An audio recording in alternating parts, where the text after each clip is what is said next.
Agora vamos falar do empregador. Sim. A parte do empregador.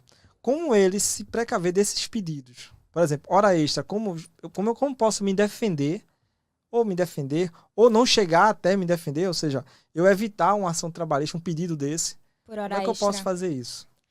Então, a reforma trabalhista, ela já atualizou, né? O número de empregados são 20 empregados. Até 20 empregados, a empresa ela é obrigada a apresentar controles de ponto na justiça. A partir de 20. De 20. Certo. Aumentou, era 10. Hoje é 20. Certo. Aí, a empresa que tem 20 empregados, ela vai se munir desse documento de controle de ponto. Mas a empresa que ela não tem essa quantidade desses empregados, eu recomendo ela também fazer o controle de ponto.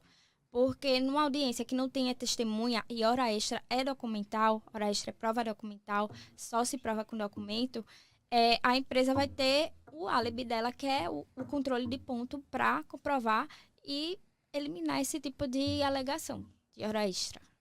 Tá. Eu já vi casos também de controle de pontos ser rejeitado pelo judiciário, o juiz não aceitar o controle de pontos. Sim. Por que isso acontece? Porque certamente esse controle de ponto era britânico. Era o que aquelas... é britânico? Britânico é quando são as mesmas horas. 8 às 5, 8, 5, 8, 5. Todos os dias o mesmo horário. O mesmo horário, entendi. Aí não tem nenhuma variação. Geralmente tem variação. O empregado pode chegar 5 minutos atrasado, 5 minutos mais cedo, 6 minutos atrasado, ou sair também mais cedo. Então, não é muito normal. Então, deixa eu ver se eu entendi. É impossível o funcionário chegar todo dia 8 horas. Então, assim, ele tem que chegar exatamente o horário que ele chegou. Por exemplo, hoje eu cheguei de 7h59, então é 7h59. Tem que assinar lá o horário que chegou. Se amanhã eu chegar de 8h01, então eu coloco 8h01. Sim, exato. É bem verdade, porque assim fica fácil pra caramba. O cara vai lá, o empregador manda o empregado colocar todos os horários e já manda ele assinar livre ponto no mês inteiro. Sim. É isso que a justiça entende, né? Isso. Por isso a dispensa. Beleza, então a melhor forma hoje, ou a única forma, é o controle de ponto. É o controle de ponto. A empresa até para não atividades receber... externas. Sim. Né? Porque quem trabalha em atividade externa não Sim. é obrigatório, motorista. Mas eu recomendo esse tipo de controle, porque já vi casos, judicialmente, que empresas foram condenadas. Mesmo tendo uma lei dizendo que pessoas que trabalham em atividade externa é incompatível com controle de jornada. Mesmo assim, a empresa foi condenada. Então, a recomendação é que a empresa realmente faça esse controle. Já existe tecnologia para isso já, né? Tem. Tem um aplicativo, eu não vou dizer o nome dele porque não está patrocinando a gente, né? Não vou fazer isso. Mas ele pega por geolocalização, Sim. ele diz onde o funcionário está e a hora que o funcionário bateu o ponto. O disco-tacógrafo também dos ônibus, também ele pontua, né? Essa jornada. Também é uma boa prova, né? O disco-tacógrafo que fica nos ônibus. Essa que vai controlando velocidade e tal, essa parada. Ele controla a localização também, né? Controla. Localização, horário. Aí é uma boa prova. Porque se a empresa for sem testemunha e o empregado for sem testemunha, eu já vi o juiz dar a causa para o empregado. No caso, o empregado é que prevalece. Como é que tá agora? Suficiente. Beleza. Como é que tá agora a questão da produção de provas? Porque antes a gente sabia o seguinte, antes da reforma, aí você vai me corrigir se eu estiver errado. Antes da reforma, a gente tinha aquela questão que o funcionário ele acusava, ou ele fazia o pedido, dando-se a empresa, era que prove o contrário. Continua assim, ou hoje o funcionário ele tem que provar os pedidos dele? O funcionário tem que provar os pedidos.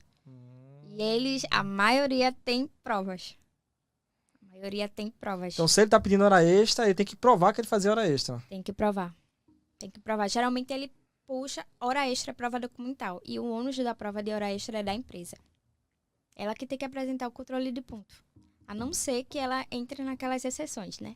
Não tenha 20 empregados ou o empregado trabalha em atividade externa. Mesmo assim, eu já vi casos de juiz condenando. Então, eu recomendaria a empresa se precaver e ter esse tipo de controle. Eu recomendaria. E se por acaso o funcionário fazer o pedido e não conseguir provar? O que acontece com ele? Aí ele perde. Ele só perde o pedido? Ele tem alguma multa? Como é que é o esquema Então, agora? Ele perde o pedido. Sim. E de todo o pedido que ele faz, porque reclamação trabalhista são vários pontos, né? vários pontos. De cada ponto que ele perder, ele tem que pagar os honorários do advogado. Do advogado da parte contrária, ou seja, da parte da empresa. Ah, e o jogo reverteu. O jogo vira. O jogo inverteu, né? Mas geralmente na prática não funciona. Porque quando geralmente ele tem a justiça gratuita e a justiça deixa de executar. Então o advogado da empresa sai perdendo, entendeu? Porque tem um custo com o advogado e tal, e acaba perdendo esse valor, né? Que poderia ser executado. O empregado aí por suficiente ele não tem. Geralmente não consegue executar. Não consegue. Na prática.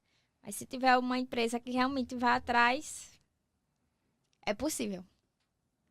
Você falou também da ausência ou melhor, de período clandestino, o pedido de período clandestino. Né? Isso é muito contestado na justiça. Bastante. Como é que o funcionário ele prova esse período clandestino? Olha, ele pode provar com... Eu já vi casos, inclusive recente, do empregado clandestino. Ele tirou foto com a equipe da empresa. Todo mundo fardado. E ele lá no meio? Ele no meio. Fardado. Com farda. Sim, mas como é que vai saber que aquela foto ali é recente ou é antiga? Então, ou ele tava sem registro ainda? Ele tava sem registro. Ah. Foi do período sem registro. É do Facebook. Antiga, uma prova lá. No Facebook da empresa. No Facebook dele. Ah, entendi.